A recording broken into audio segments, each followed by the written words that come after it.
सारी बातें।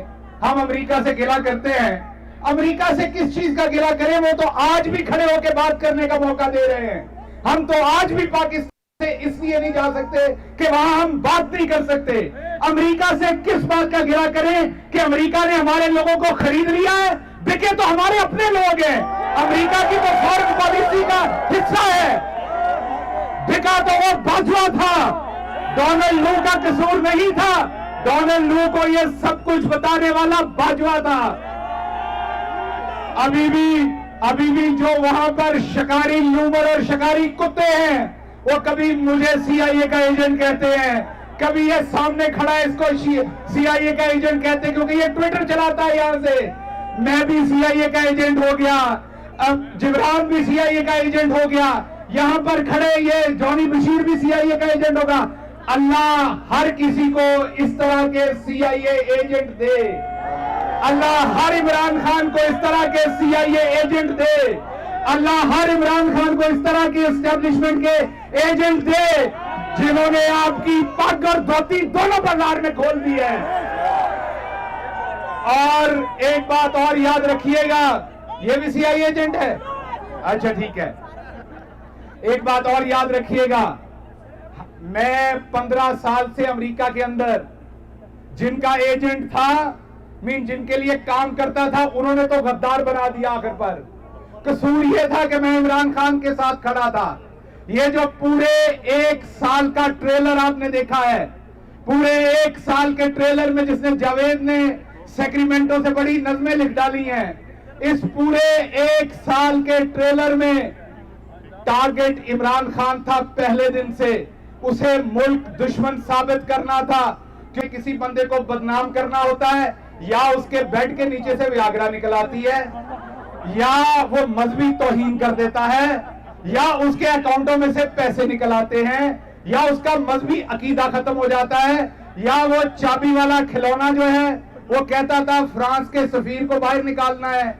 अब वही फ्रांस का सफीर भी पाकिस्तान में है, चाबी वाला खिलौना भी पाकिस्तान में है, और पेट्रोल भी 331 रुपए का हो गया है। तो ये एस्टैब्लिशमेंट का पुराना धंधा है।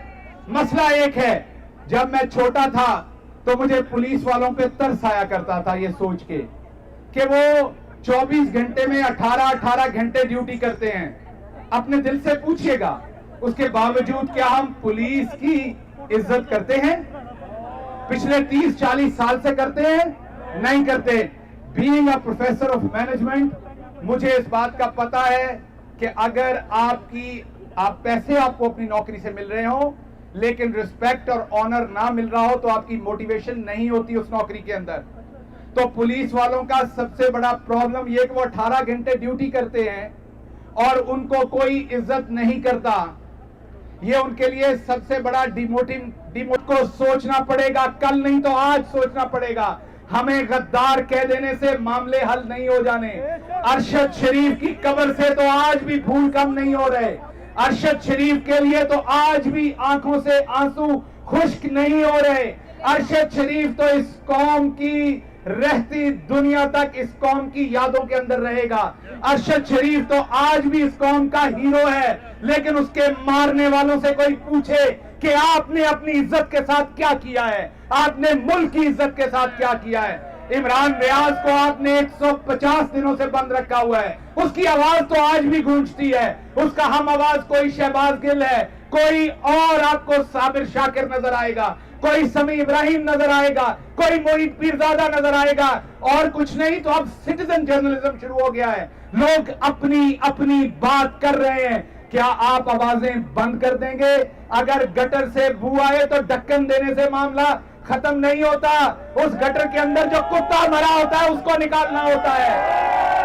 तो आपको कुत्ता निकालना पड़ेगा, और कुत्ता है करप्शन। पाकिस्तान के अंदर एलीट सोसाइटी की करप्शन है। वहां पर एलीट का जो सिस्टम है उसने पूरे सिस्टम को जकड़ा हुआ है। वो सिस्टम जो है आपकी ब्यूरोक्रेसी में भी मौजूद है, वो आपकी मिलिट्री एस्टेब्लिशमेंट में मौजूद है, वो आपकी अदलिया के अंदर भी मौजूद है, वकला में भी, बिजनेसमैनों में के अंदर भी, वो आपके हर वॉक्स ऑफ लाइफ के अंदर एलीट का वो कैप्चर्ड सिस्टम जो है वो मौजूद है, जो सबसे मिलके मिडिल क्लास को और आम आदमी को गिरा रहा है। इमरान खान का कसूर क्या था, मुझे ये बताइए। इमरान खान का कसूर ये था कि वो समुंदर पार पाकिस्तानियों को पाकिस्तान का सबसे बड़ा एसेट समझते थे। इमरान खान का कसूर यह था कि उसने सोनी धरती प्रोग्राम शुरू किया था, उसने राष्ट्र अकाउंट शुरू किया था, इमरान खान ने आपको वोट का हक दिया था, इमरान खान हर चीज में आपको शामिल करना चाहता था। और दूसरी तरफ क्या कहा जाता है, ख्वाजा आसिफ क्या कहता है दूसरी तरफ, कि ये लोग अपने वालिदैन की मैयतें दफनाने आते हैं और जाते हुए प्रॉपर्टी बेच के ले जाते हैं। हालांकि मुझे समझ नहीं, ख्वाजा साहब की अपनी सारी औलाद बाहर रहती है। एक दिन तुम मरना है ना ख्वाजे, तुमने ख्वाजे डड्डू एक दिन तो मरोगे, अल्लाह तुम्हें जिंदगी दे, लेकिन जब भी मरोगे, मैंने भी मरना है, जब भी मरोगे आपकी बेटियां भी बाहर रह जाती हैं, वो भी आपको ऐसे ही दफनाने जाएंगी जैसे ओवरसीज पाकिस्तानी जाते हैं, और आपकी भी प्रॉपर्टी ऐसे ही बेच के बाहर लेके आएंगी पैसे वो। तो ये लोग ओवरसीज पाकिस्तानियों के खिलाफ जुबान इसलिए इस्तेमाल करते हैं कि ओवरसीज पाकिस्तानी जो हैं वो आवाज रखते हैं, उनको शऊर है, उन्होंने एक डेमोक्रेटिक सिस्टम देखा हुआ है। यहां किसी के बेडरूम में से वियाग्रा की गोलियां निकालने से उसकी हुब्बल वतनी के ऊपर शक नहीं किया जा सकता। यहां किसी शख्स के बैंक के अंदर से जाली तरीके से पैसे डाल के निकाल लेने से उसके ऊपर शक नहीं किया जा सकता। आखिरी बात मैं ये करूंगा,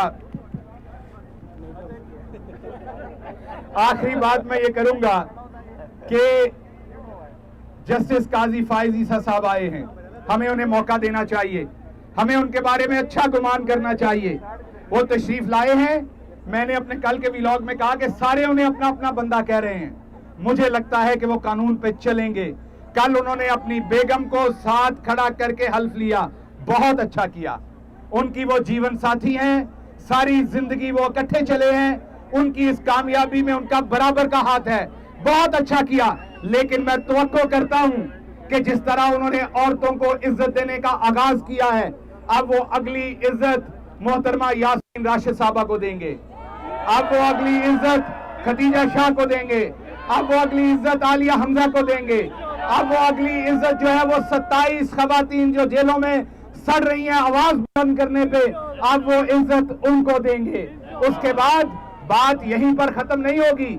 ये आज जो लिबरल गमाश्ते उनके इज्जत देने के कलाबे मिला रहे हैं, अगर कल को इमरान खान अपनी बीवी को इज्जत देगा तो ये उस पर भी खुश होंगे। इमरान खान के पास भी हक है अपनी बीवी को इज्जत देने का, जैसे किसी और के पास हक है।